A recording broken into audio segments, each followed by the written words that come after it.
Hey, what's up? This is Glen Nubz Morrison from Lines of Loyalty, and you're watching Concerts That Made Us.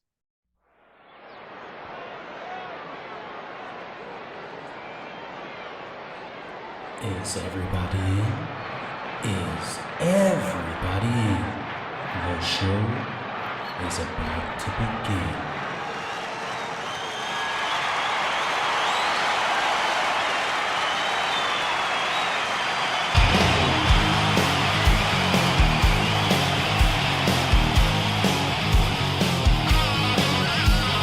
Welcome to the podcast, Concerts That Made Us. Interviews and stories, tales from the bus. We love taking you back to when it all went down. The greatest live shows and that cheering crowd sound. It's concerts that made us, concertsthatmadeus.com. Glenn, you're very welcome to Concerts That Made Us. Hey, how's it going? Thanks for being here. Now, Lines of Loyalty recently dropped the video for Hurts to Be Human. It's the title track off your latest record. Take us deeper into it. So pretty much, anyone can relate to so many different reasons for hurting, of course. We're all human. And for me, it's more personal towards some of my upbringing, really. I mean, for every band member is gonna give you probably a different answer for Hurts to Be Human. Even our fans, like everyone, is gonna relate to it in their own way or some way personal.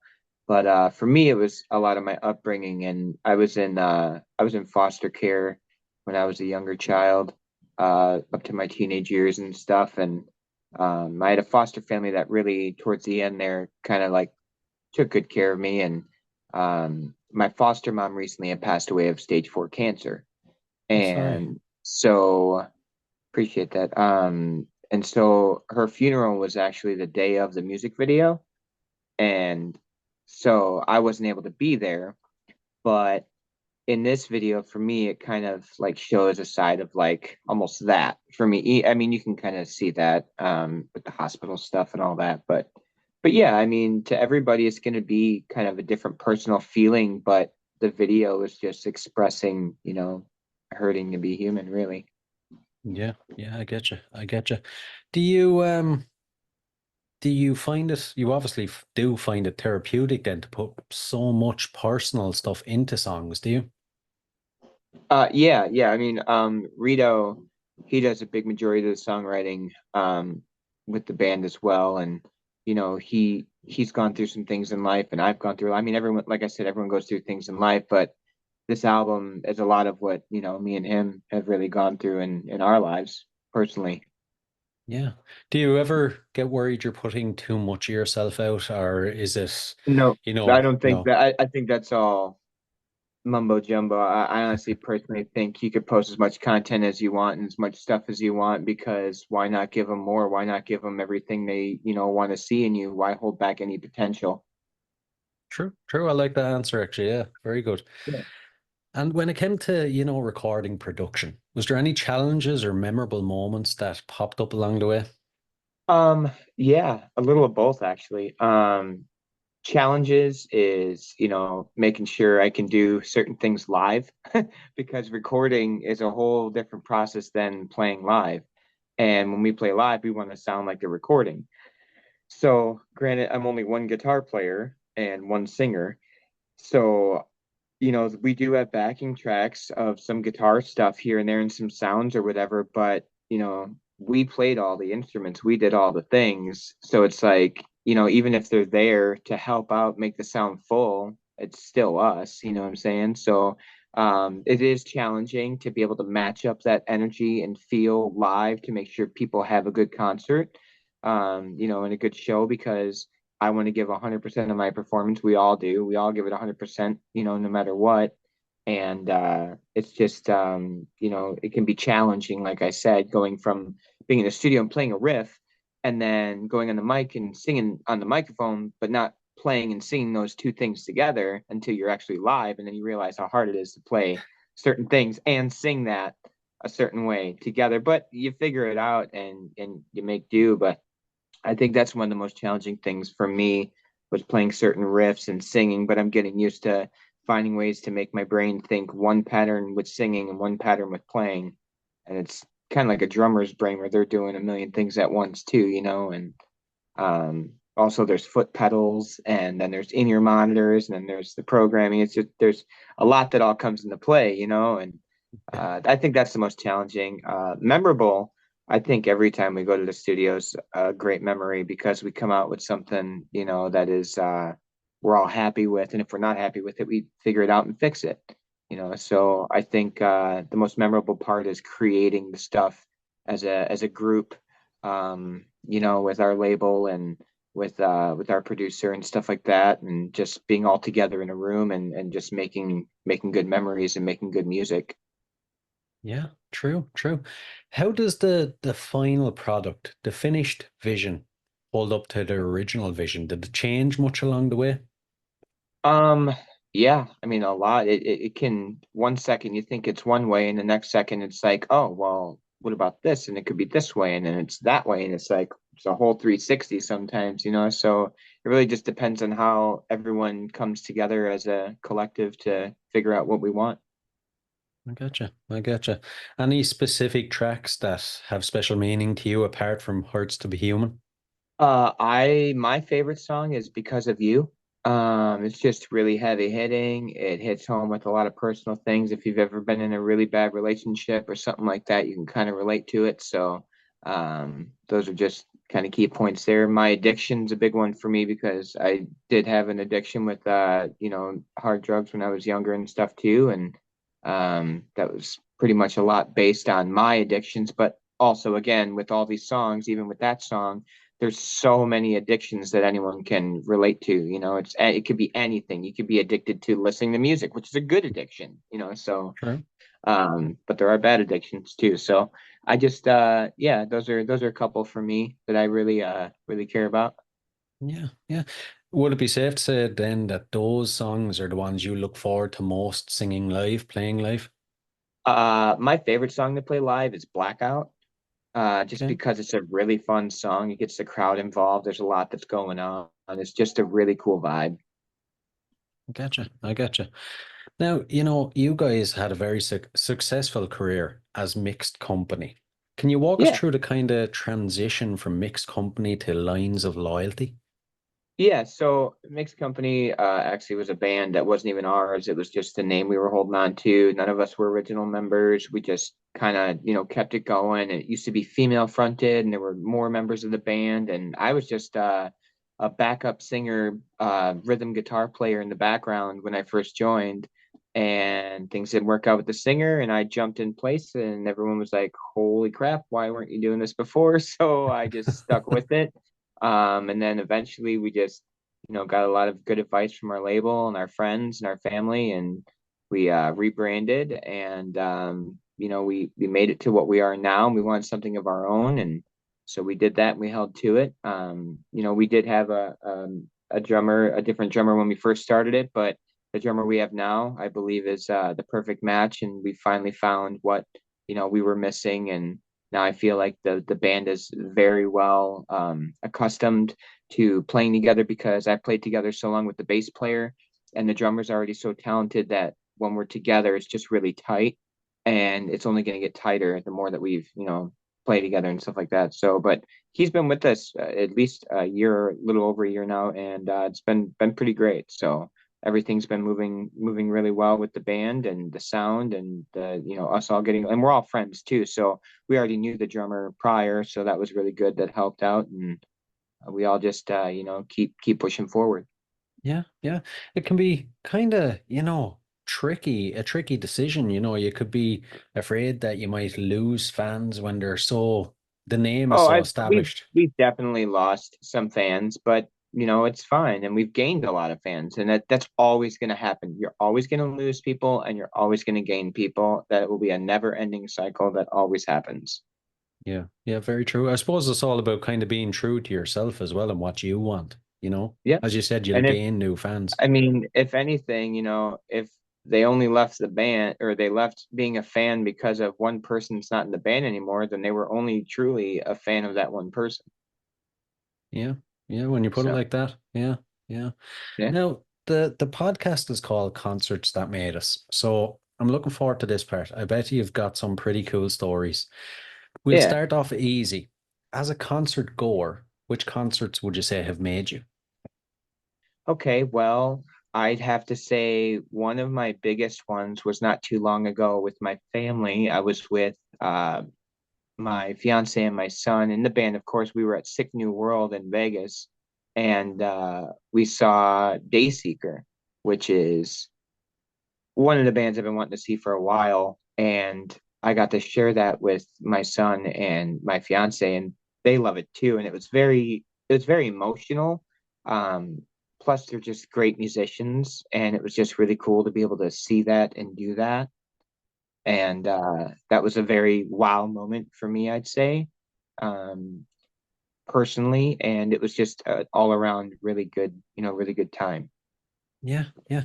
Are you able to, completely switch off the musician part of your brain and engross yourself in being a fan? Or are you kind of, Yeah. is that Oh yeah. technical Yeah. bit? I'm a huge fan of Bad Omens is like number one right now. Caskets is a definite number two. I don't know if you're familiar with either of those bands, but Caskets and Bad Omens and Dayseeker, Rain City Drive, Johnny Craig, like those right now for me are just like these bands are just on top of it. They're doing great, and they're doing great sounds and great stuff. And hopefully, one day I'll be remembered as that as well, so. Exactly, exactly. Growing up then, what was your local music scene like, and how do you think it influenced your future sound? Um, well, a lot of the sound that we have now really comes from our bass player and, me getting together as well. But and working with our producer Dawson in Photic Studios, he actually has produced a lot of big bands as well as Saul, Any Given Sin, and a bunch of other bands as well. I think he's working with 3 Days Grace right now. So he's been doing a lot of really big stuff, and you know, I think that our sound as a band has developed just over influences of all of us putting together and coming together. But influences growing up to me were a lot of like Neil Young was my idol. I got to see him when I was in my early 20s. I got to meet him, hang out, shake his hand, get his autograph, all that good stuff. It was surreal for me because it's like this guy's a legend. I don't know if you're familiar with Yeah. Neil Young, Oh, but I am. um, Yeah. so I got to do that. But then like Incubus was a big influence growing up, and the music scene around where I was from is Kenosha, Wisconsin, where the band's based out of. I live in Ohio now, but the music scene there is great. The local music, open mics all the time, open jams, blues jams, rocks jams, poet nights, all these different arts and music things going on all the time, which I was involved with most of my, upbringing from teenage to 20s and 30s and stuff. And I was in a bunch of different bands. I rocked around with an acoustic a lot. I played a lot of acoustic and singing by myself a lot. And that's how a lot of bands picked me up really when I was doing different bands. And I just kind of went from there. And the music scene in Kenosha is great, but influences, a lot of it, was just different music I listened to or concerts and stuff like that. And where the band's at now, we all have kind of the same influences in music and the genres that we're all in. But my drummer gets into more of the heavier screaming stuff, and my bass player can do some of this. I can't scream like that. If I scream like that, I probably wouldn't be able to sing for a week. So Right. I change my voice from a lot of lows to falsettos and stuff like that, and I can get raspy too. But if I start screaming, then my voice is ruined. Hmm. Yeah, yeah. Nowadays, would you still be into the lighter stuff like Neil Young, or would you go heavier? Oh, yeah, I listen to everything. I'm actually I love like older music, anywhere from the 50s and 30s up to the 90s and now. But I listen to all kinds of different vinyl and records and stuff like that. And um I love all music. I have a love for like country, I have a love for hip hop and pop. And I love hip hop. I produce a lot of hip hop stuff for a bunch of friends and myself as well. And I do some rapping, and I know it's kind of strange, but it's I do more of talking and singing, I guess, together. But Yeah, I have appreciation for pretty much all music because it's music, it's art, True. Yeah, true. Just I know there's going to be some listener or viewer there going, where can I find him rapping? Where can we get it if we want to listen? Um, so I do right now have a Spotify and YouTube as Nubz, Nubz, because I'm Nubs, but I'm actually changing it to my real name, Glen Morrison. Nubs, I feel I affiliate with other things like my photography and my tattooing, and the band as well. So like being on my own, I'm just going to use my name. I'll probably just go as Glen Morrison.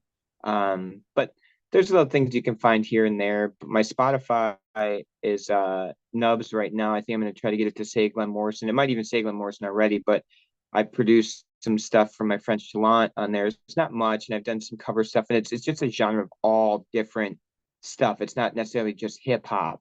So I just want people to know that whatever I put out on my own is all just going to be a mixture of different music all the time. It's not just going to be one genre. And I just think it's fun that I'm able to do that, and it's pretty cool. So if you want to check that out, you can. I'll be releasing some new stuff soon here, and I just got done working on some things, and should be pretty cool. Brilliant, brilliant.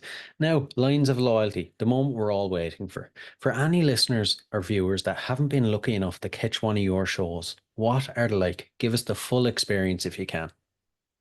Well, we're a three-piece, but we're very full. A lot of people say when they see us, they're like, "Holy crap, that was a lot for a three-piece," So a lot of energy, a lot of showmanship, a lot of tricks on stage. Me and the bass player doing all kinds of choreography and whatever. Same with the drummer. So we're all just kind of charismatic in our own sense, and we have a good time. And we try to tell you our story as much as we can. And we're there to gain fans and friends and families, and just make sure that we keep spreading the joys of love and music. Hmm, I like it. I like it. Is when it comes to fans, is there any, interactions that are memorable to you? Anything stick with you to Oh, this of day? course. I mean, we've got a lot of fans that have actually become really close friends and family members who come to our shows regularly, or we stay at their houses when we need to, or they cook us meals. And just, over time, you gain those friendships with certain people that are just great. And it becomes, more like a gathering of friends, really, and family. Yeah, that's exactly how it should be, though. Yeah. Yeah. Yeah, for sure. Out of all the gigs you've played in your entire career, then, is there one that is like the high point? It didn't get any better. Utah. We played Utah. I mean, we played Canada too, but we played quite a few sold out shows, but this one in Utah in particular was just massive, and it was awesome. And it was like the perfect show, like nothing went wrong. The sound was perfect. The crowd was perfect. It was just great interaction. Out of all the shows we've done, that's one big one for me, I'd say, out of all the runs and tours and stuff. I mean, and especially be playing with, Static X and Seven Dust and Dope and bands I grew up on, and they were influenced as well too. So it was just Hmm. really awesome. Yeah, definitely, definitely. When you're playing with guys on that level, what do you learn? Um, that they're just like us. Really? I mean, I've been doing music my whole life, and I've been putting in the work, and I know the whole band is, and everyone involved in the band. And when you've been doing it for a long time and you get there and you play with these guys, it's like you realize, you're at that level, you're playing with them, you're there, you're up with the big dogs, especially with Hurts to Be Humans in top 30 right now on Billboard and everything too. And I'm up there with some big names, and Yeah, that's a really good feeling as well. So we must be doing something right. absolutely. Absolutely. You know what? I feel like in the not so distant future, I'll be interviewing someone and I'll be saying, what did it feel like to be playing with lines of loyalty? You know what I mean? That's funny. Yeah, yeah, yeah. That's great. That's awesome. Yeah. Back to the gigs you've played then. Is there one Yeah. that you would consider the worst? Everything went wrong. How did you overcome it? Well, I think it was the first leg because we did all three legs with them. The first leg with Static X, we played at Hard Rock Casino in Gary, Indiana. And for us, it was the worst, not because of the performance or because of the crowd or fans or people or anything like that. I believe it was the worst because our system didn't work, and our in-ears and all the stuff that we had practiced for and performed for nothing was working. And it's like, okay, we got to make a decision. Everyone's staring at us. We're on stage. Nothing's going. Nothing's happening. And then we just got to go, well, old school, take the ears out, listen to the mains, and play some old songs that we don't play anymore and hope for the best. And we did. And it was great. But it was just like you could tell the difference in the songs because there were I mean, a lot of them were outdated. There's songs we don't play anymore. We did a couple cover songs. But what's cool is we didn't fold under pressure, and we said, screw the computer, screw the sounds. Let's just do like we used to, and shut it, and went. And drums start the beat, and then I come in yelling and singing, and full band comes in, and we play the show where we went. So that was kind of like, it was like now or never type moment. Yeah, yeah. And you know what? I guarantee you, not one person in the audience even noticed anything had gone wrong, did they? Not that I know of. No, I mean, a couple of them probably like, what's going, like kind of confused on what was going on, because we were sitting there trying to figure out what was going on, for at least a good 5 minutes, which felt like literally an hour, Yeah.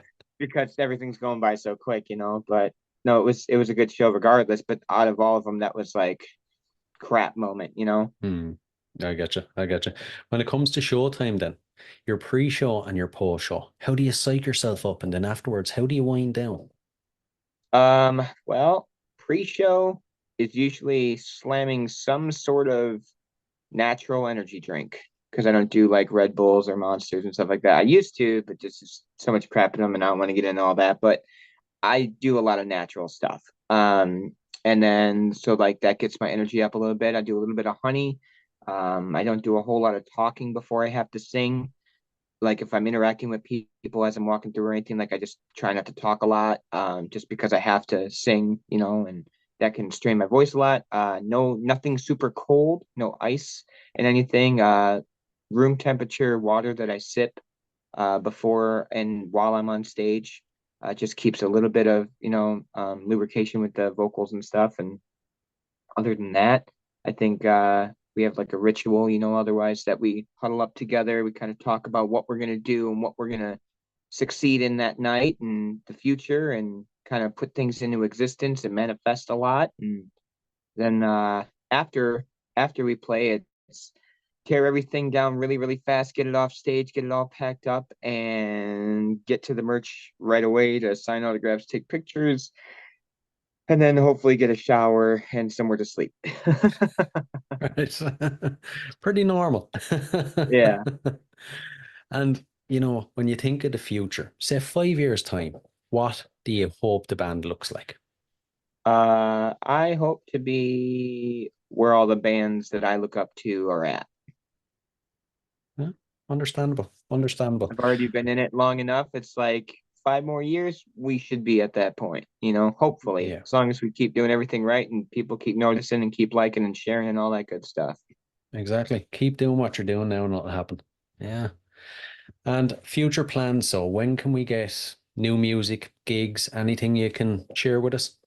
We got a bunch of gigs coming up. Actually, I'm playing a show this Friday. We're going up to Neillsville, Wisconsin, for uh, Heritage Days, I believe. And then we're going to be playing with Ra and our friends Via and Through Fire. So that should be a fun show. That's this Friday. Then we have another one coming up the 16th in Lakewood, Ohio with Liliac. I don't know if you're familiar with that band. It's like siblings, guys and girls. They do a bunch of cool stuff. Yeah. And then a lot of our shows are all on our website and our Facebook and Instagram and stuff. All the July dates should be all up and posted on that stuff on our socials, linesofloyalty.com. Also, Lines of Loyalty on Facebook and Instagram, Twitter, TikTok, all the big All name the stuff regulars. that everyone's on. And yep. And you can find a lot of stuff on there. And then, just keep in touch with us. We have a fan page as well on Facebook, official fan page for Lines of Loyalty. You can check into that and join that. And there's a lot of stuff posted there. And they can interact with us a lot more in there too, because we talk with all our fans and everything on there. So yeah. Brilliant. Brilliant. Right, we'll dive into the last couple of questions. These are a couple of fun, random ones, but I'm intrigued to see your answers. First Okay. off, one specifically for you. You can only pick one for the rest of your life: music, tattoos, or photography. Man. and I Tough, do I know. all of those. That's like my life. If I don't have any of those, I'm like freaking out. So I only get to keep one, huh? Music, tattooing, or photography. And I have to get rid of two, huh? Mm-hmm. I'd probably keep the music. I thought you'd say that. All right. Why so? Yeah. Um, because it spreads so much like messages, I guess. You could say so many things in so many ways. Mm, yeah, I like it. I like it. Yeah. The next one. What besides all that, what are you currently obsessed with? Currently obsessed with. Let me see. Like anything? Yeah. My fiance. Brilliant answer. I bet she will be delighted with that answer. I like it. I like it. The next one is a bit of an odd one. If you had to spend 24 hours locked in a room with any musician from history, who would you pick? Any musician from history. Who would I pick? Hmm. I would have to say that's so many too, because I go way back. In a room for how what would it be? Just locked in a room with any musician in history For 24 hours. for 24 hours? Who would it be? Randy Rhoads. Right, right. I was expecting you to go back to the 30s or something. That's not too far back. If I were to go back to the 30s or 50s or anything, it'd be Django Reinhardt. Right, right. I have to ask, what would you hope to learn? Um, how to do this better? Makes sense. All right. Yeah. And the final question. So, what's your go-to album? What's an album you constantly revisit? Go-to album. As of right now, Mm-hmm. Caskets. Okay. Yeah. Yeah, Caskets. There. I'm trying to remember the exact name of the album. It's got the card in the hand on it, but the whole album is just it speaks a lot to me through different ways of my life, really. So it's just kind of like surreal to hear someone like singing what they're singing. Right, right. I know I said that was the last one. I just thought of one more on the fly. Okay. Yeah. Is there something I should have asked you? Um, I mean, we went over new music, hopefully will be coming in the near future. I didn't really get to answer that one a little bit, but um, no, just looking forward to keep continuing the music and the videos and keeping up to date with everybody and hopefully playing bigger shows and bigger festivals and traveling all over. Brilliant, brilliant. Yeah. Listen, Glenn, it's been an absolute blast now. You're one of the coolest guys I've interviewed in a long time. Thanks a million. Thanks, man. I appreciate it.